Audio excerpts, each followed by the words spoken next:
Time to look at the second part of our lesson. Today, what we're going to do is we're going to prove whether or not two functions are inverses of one another. Now, there's a couple of ways you could go about this.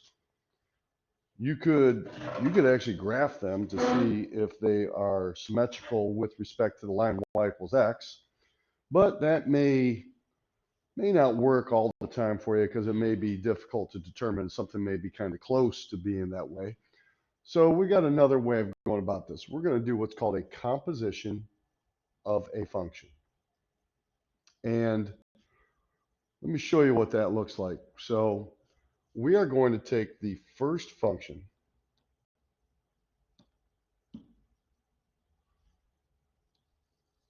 and what we're going to do is we're going to take f of x and we're going to place it inside of g of x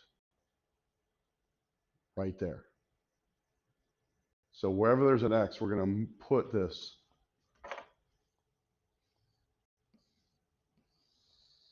inside of x.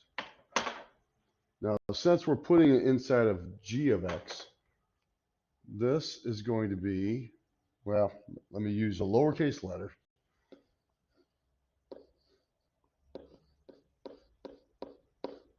This is going to be known as g of f of x. So what I will do is I will write the function g of x first of all.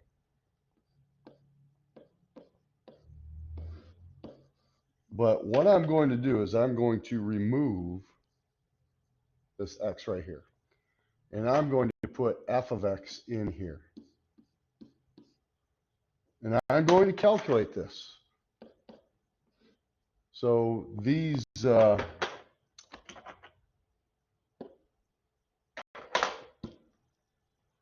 what's going on here?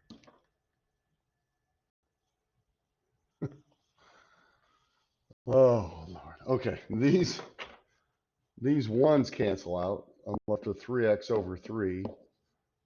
And then the 3's cancel, and I'm left with x. Now, let's remember that. Next thing I want to do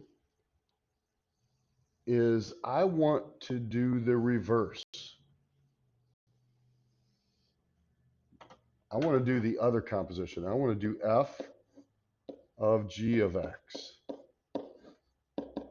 So that means that I would like to take this function and I want to put it into the other function in place of the x.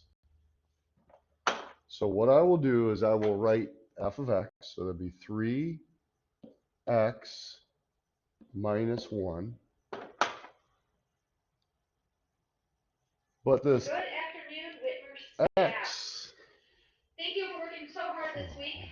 Christy's not in the building, Tom's not in the building, Cassie's not in the building, so I'm in charge. So please go home now and enjoy your spring break. Have a good one.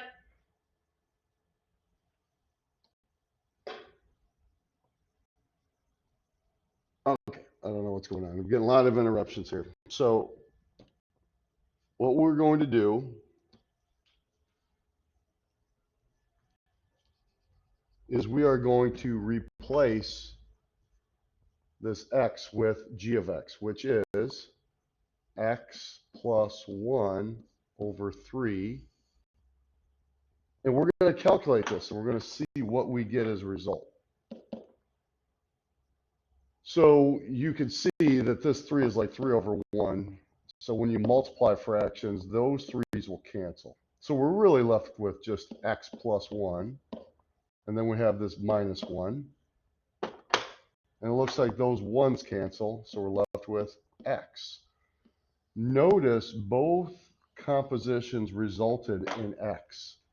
And if you think about what we proved in the first part of the lesson, that is the line of symmetry y equals x. So that is stating that, yes, these are inverses of one another. Okay, everybody? Let's go ahead and go on to another question. Hopefully we won't have any interruptions. So if you do two compositions on this, will they result in X as your answer?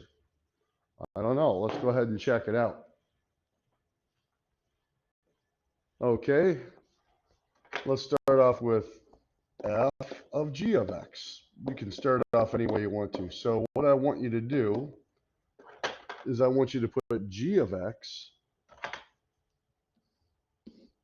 into f of x, and let's see what we get as a result.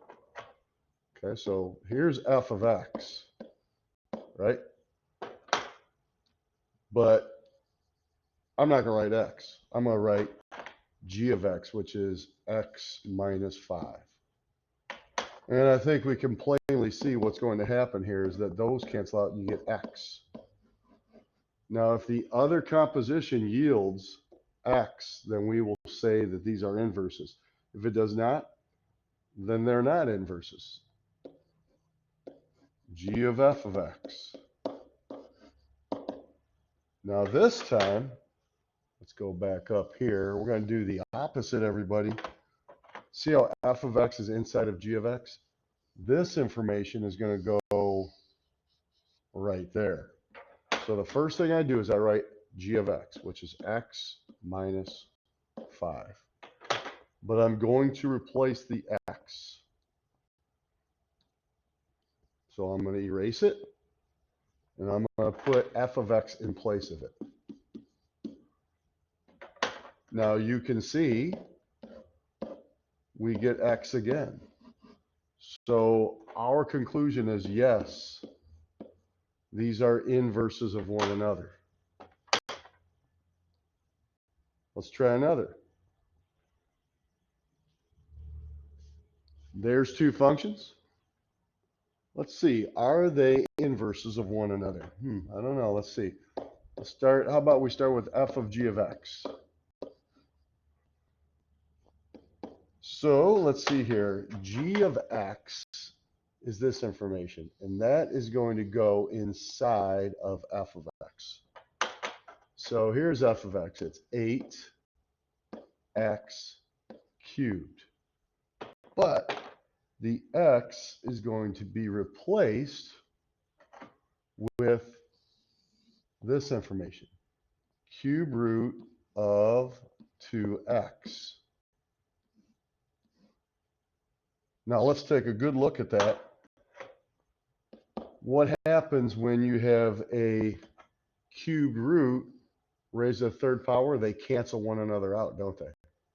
So what we are left with is actually 8 times 2x, which is 16x. Now that right there is not x, is it? So if that's not x, then we can stop right here and say, no, these are not inverses of one another. You could even go to Desmos and graph these to prove that they are not inverses of one another. We're not going to take the time to do that right now, but it could be done.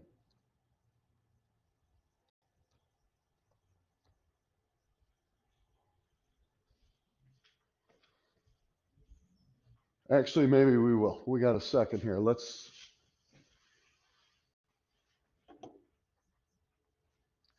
go ahead and go over to Desmos. And let's go ahead and do that.